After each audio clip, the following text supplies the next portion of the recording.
ಭರ್ಜರಿ ಬೇಟೆ ವಿಶೇಷ ಕಾರ್ಯಕ್ರಮಕ್ಕೆ ಬ್ರೇಕ್ನ ನಂತರ ಮತ್ತೊಮ್ಮೆ ಸ್ವಾಗತ. ನಾವು ಯಾಸಿನ್ ಭಟ್ಕಳ ಬಗ್ಗೆ ಮಾತಾಡ್ತಾ ಇದ್ದೀವಿ. ಭಾರತದ ತನಿಖಾ ಸಂಸ್ಥೆಗಳ ಪಾಲಿಗೆ ಪ್ರೈಸ್ ಕ್ಯಾಚ್ ನಿನ್ನೆ ಅಷ್ಟೇ ಸಿಕ್ಕಿಬಿದ್ದಿದ್ದಾನೆ. ಭಾರತದ ಮೋಸ್ಟ್ ವಾಂಟೆಡ್ 14 ಜನ ಉಗ್ರಗಾಮಿಗಳ ಪೈಕಿ ಒಬ್ಬನಾಗಿದ್ದಂಥವನು. ಆತ ಕರ್ನಾಟಕದವನು, ಕನ್ನಡಿಗ ಅನ್ನೋದು ನಮ್ಮ ದುರಂತ. SSLC ಫೇಲ್ ಆಗಿದ್ದರೂ ಕೂಡ ಯಾಸಿನ್ನಲ್ಲಿ ಕೆಲವೊಂದಷ್ಟು ಪ್ರಮುಖವಾದಂಥ ಗುಣಲಕ್ಷಣಗಳಿದ್ವು. ಆತ ಒಬ್ಬ, ನಾನು ಆಗಲೇ ಹೇಳಿದ ಹಾಗೆ, ಶೈ ಸ್ಟೂಡೆಂಟ್ ಆಗಿದ್ದ, ನಾಚಿಕೆ ಸ್ವಭಾವದ ಸ್ಟೂಡೆಂಟ್ ಆಗಿದ್ದ. ಸ್ವಲ್ಪ ಹೊತ್ತಿನಲ್ಲೇ ನೀವು ನಮ್ಮ ಗ್ರಾಫಿಕ್ ಪ್ಲೇಟ್ಗಳಲ್ಲಿ ನೋಡ್ತಾ ಇರ್ತೀರಿ, ನಮ್ಮ ಸ್ಕ್ರೀನ್ ಮೇಲೆ ಗ್ರಾಫಿಕ್ ಪ್ಲೇ ಆಗುತ್ತೆ. ಈತನ ವಿಶೇಷ ಗುಣಗಳು ಅಂದರೆ ಸಂಘಟನೆಗೆ ದೇಣಿಗೆ ಎತ್ತೋದ್ರಲ್ಲಿ ಇವನದು ಎತ್ತಿದ ಕೈ. ಒಬ್ಬ ಅದ್ಭುತವಾದ ಫಂಡ್ ರೇಸರ್ ಆಗಿದ್ದ ಇವನು. ಇಂಡಿಯನ್ ಮುಜಾಹಿದ್ದೀನ್ಗೆ ಕೆಲವೇ ದಿನಗಳಲ್ಲಿ ಒಂದೇ ಸಲಕ್ಕೆ 14 ಲಕ್ಷ ರೂಪಾಯಿಗಳಷ್ಟು ಫಂಡನ್ನು ಎತ್ತಿದ್ದ. ಮುಸ್ಲಿಂ ಯುವಕರ ತಲೆಗೆ ಮೂಲಭೂತವಾದ ತುಂಬಿ ಉಗ್ರರನ್ನು ತಯಾರು ಮಾಡಬಲ್ಲವನಾಗಿದ್ದ. ಅವರ ಭಾಷೆಯಲ್ಲಿ ಮೋಟಿವೇಟರ್ ಆಗಿದ್ದ ಅನ್ನುವಂಥದ್ದು, ಮೆಂಟರ್ ಆಗಿದ್ದ ಅನ್ನುವಂಥದ್ದು. ಇನ್ನು ಈತನ ಇನ್ನೊಂದು ಸ್ಪೆಷಾಲಿಟಿ ಅಂದರೆ ಸ್ಥಳೀಯವಾಗಿ ಸಿಗುವಂಥ ವಸ್ತುಗಳನ್ನು ಬಳಸಿ ಸ್ಫೋಟಕವನ್ನು ತಯಾರಿಸೋದ್ರಲ್ಲಿ ಈತನದು ಎತ್ತಿದ ಕೈ ಆಗಿತ್ತು.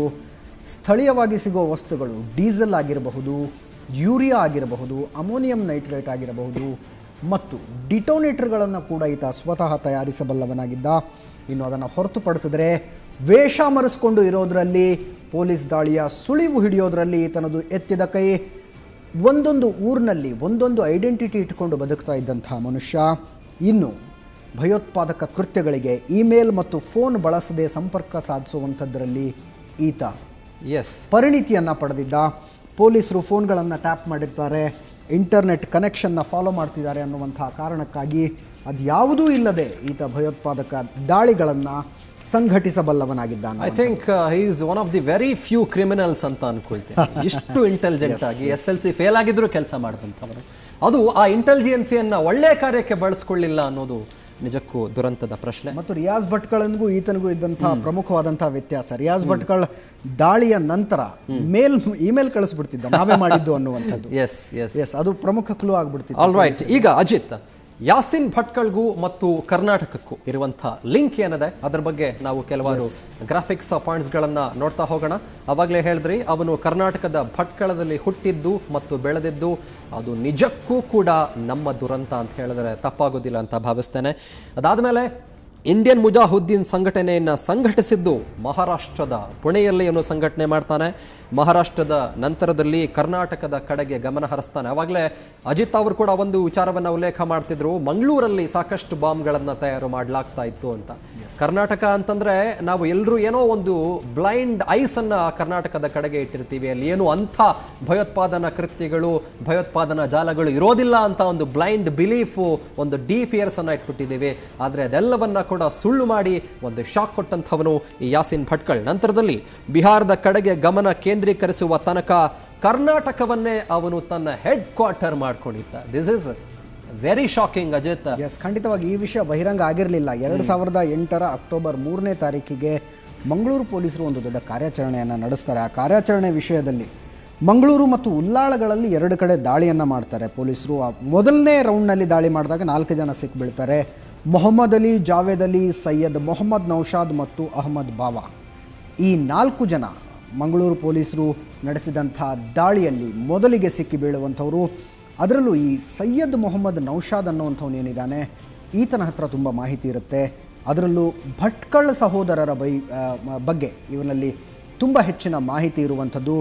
ಸೂರತ್ನಲ್ಲಿ ಜೀವಂತ ಬಾಂಬ್ಗಳು ಸಿಕ್ಕಂಥ ಪ್ರಕರಣದಲ್ಲಿ ಸೈಯದ್ ಮೊಹಮ್ಮದ್ ನೌಶಾದ್ನನ್ನು ಸೂರತ್ ಪೊಲೀಸರು ಅಲ್ಲಿಗೆ ಕರ್ಕೊಂಡು ಹೋಗ್ತಾರೆ. ಅಲ್ಲಿ ಕರ್ಕೊಂಡು ಹೋದಾಗ ಬಹಳಷ್ಟು ವಿಷಯಗಳನ್ನು ಆತ ಬಾಯಿ ಬಿಡ್ತಾನೆ.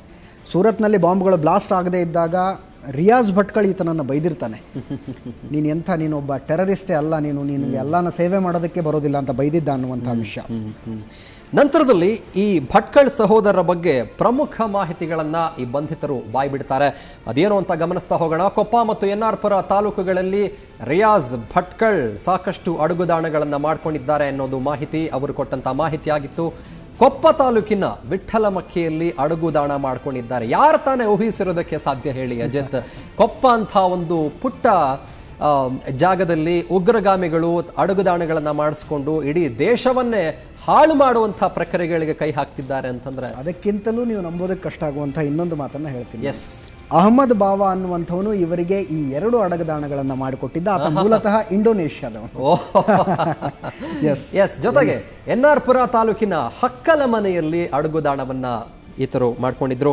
ಇನ್ನು ಸೂರತ್ ಬೆಂಗಳೂರು ಸರಣಿ ಬಾಂಬ್ ಸ್ಫೋಟಗಳಿಗೆ ಸಂಚನ್ನ ರೂಪಿಸಿದ್ದು ಇಲ್ಲೇನೆ ಅನ್ನೋದು ಕೂಡ ನಿಜಕ್ಕೂ ಆಘಾತಕಾರಿ ಅಂಶ. ಬಾಂಬ್ ತಯಾರಾದದ್ದು ಕೂಡ ಇದೇ ಅಡಗುದಾಣಗಳಲ್ಲಿ. ಬಂಧಿತರಿಂದ ಇಷ್ಟು ಮಾಹಿತಿಯನ್ನು ಪಡೆದ ತಕ್ಷಣ ಪೊಲೀಸರು ದಾಳಿ ಮಾಡ್ತಾರೆ. ಆದರೆ ಯಾವಾಗ ತಮ್ಮ ಸಹಚರರು ಅರೆಸ್ಟ್ ಆಗಿದ್ದಾರೆ ಅನ್ನೋದು ಗೊತ್ತಾಗುತ್ತೋ ಆವಾಗಲೇ ಇವರು ಈ ಅಡಗದಾಣಗಳನ್ನು ಖಾಲಿ ಮಾಡಿ ಪರಾರಿಯಾಗಿರ್ತಾರೆ. ಪೊಲೀಸರು ದಾಳಿ ಮಾಡಿದ್ದು 2008 ಅಕ್ಟೋಬರ್ 16ನೇ ತಾರೀಖಿನ ದಿನ. ಶಂಕಿತ ಉಗ್ರರಿಗೆ, ಅಫ್ಕೋರ್ಸ್ ಉಗ್ರರಿಗೆ ಪರಾರಿಯಾಗೋದಕ್ಕೆ 13 ದಿನಗಳ ಗೋಲ್ಡನ್ ಅಪಾರ್ಚುನಿಟಿ ಸಿಕ್ಕಿತ್ತು. ರಿಯಾಜ್ ಭಟ್ಕಳ್, ಇಕ್ಬಾಲ್ ಭಟ್ಕಳ್, ಯಾಸಿನ್ ಭಟ್ಕಳ್ 3 ಜನ ಒಂದೇ ಕಡೆ ಇದ್ದರು ಅನ್ನುವಂಥ ಮಾಹಿತಿ ಸಿಗುತ್ತೆ. 14 ಜನರ ಪೈಕಿ 3 ಜನ ಮೋಸ್ಟ್ ವಾಂಟೆಡ್ ಟೆರರಿಸ್ಟ್ಗಳು ಒಂದೇ ಕಡೆ ಇದ್ದರು. ಆ ಕಾರ್ಯಾಚರಣೆ ಒಂದು ವೇಳೆ ಯಶಸ್ವಿಯಾಗಿದ್ದರೆ ಹಲವು ಸರಣಿ ಸ್ಫೋಟಗಳ ತಪ್ಪಿದ್ವು. ಈ ಘಟನೆಯ ನಂತರ ರಿಯಾಜ್ ಭಟ್ಕಳ್ ಮತ್ತು ಇಕ್ಬಾಲ್ ಭಟ್ಕಳ್ ಇಂಡಿಯನ್ ಮುಜಾಹಿದ್ದೀನ್ನ ಜವಾಬ್ದಾರಿಯನ್ನು ಈತನಿಗೆ ಕೊಟ್ಟು ತಾವು ಪಾಕಿಸ್ತಾನಕ್ಕೆ ಕಾಲ್ಕಿಳ್ತಾರೆ.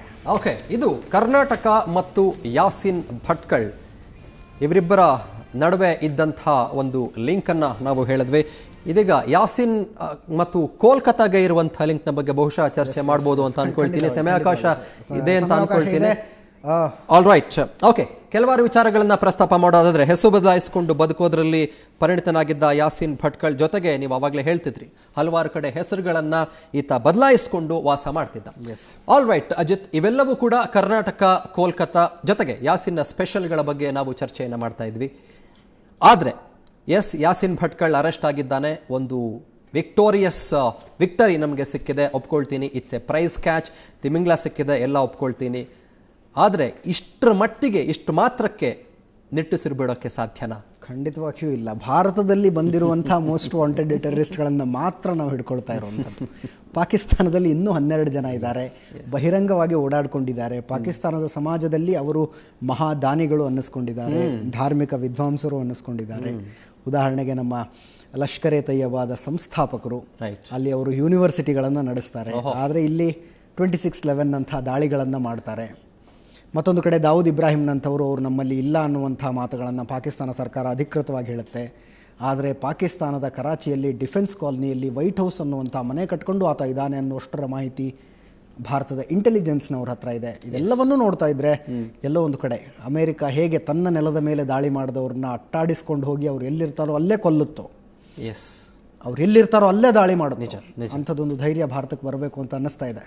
ಓಕೆ, ಆ್ಯಂಡ್ ಅದರ ಜೊತೆಗೆ Ajit, we have to be quite vigilant and careful ಸದ್ಯದ ಮಟ್ಟಿಗೆ, ಈಗ ಅಟ್ಲೀಸ್ಟ್ ಈಗಲಾದರೂ. ಯಾಕಂದರೆ ಯಾಸಿನ್ ಭಟ್ಕಳ್ ಕರ್ನಾಟಕದ ಮೂಲದವನು, ನಿಮ್ಗೆ ಗೊತ್ತಿದೆ. Lashkar E Taiba Indian ಮುಜಾಹಿದ್ದೀನ್ನ sponsor ಮಾಡುತ್ತೆ ಆ್ಯಂಡ್ ಪ್ಯಾಟ್ರನೈಸ್ ಮಾಡುತ್ತೆ. ತುಂಬ ಲಿಂಕು, ತುಂಬ ಆಪ್ತವಾಗಿರುವಂಥ 2 ಸಂಘಟನೆಗಳು. ಕರ್ನಾಟಕದಲ್ಲಿ ಕೆಲವೇ ದಿನಗಳಲ್ಲಿ ದಸರಾ ಬರ್ತಾ ಇದೆ, ನಾಡಹಬ್ಬ ಬರ್ತಾ ಇದೆ. Will have to be very careful.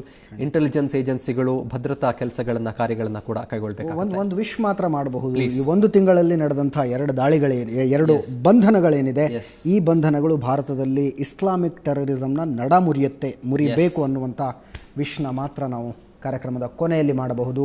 ನಾವು ಹಾರೈಸಿದಂತೆ, ನಾವು ಅಂದುಕೊಂಡಂತೆ ಎಲ್ಲ ನಡೆದರೆ ಒಂದಷ್ಟು ದಿನ ನೆಮ್ಮದಿಯ ನಿಟ್ಟುಸಿರಂತೂ ಬಿಡೋದಕ್ಕೆ ಖಂಡಿತವಾಗಿಯೂ ಸಾಧ್ಯ ಇದೆ.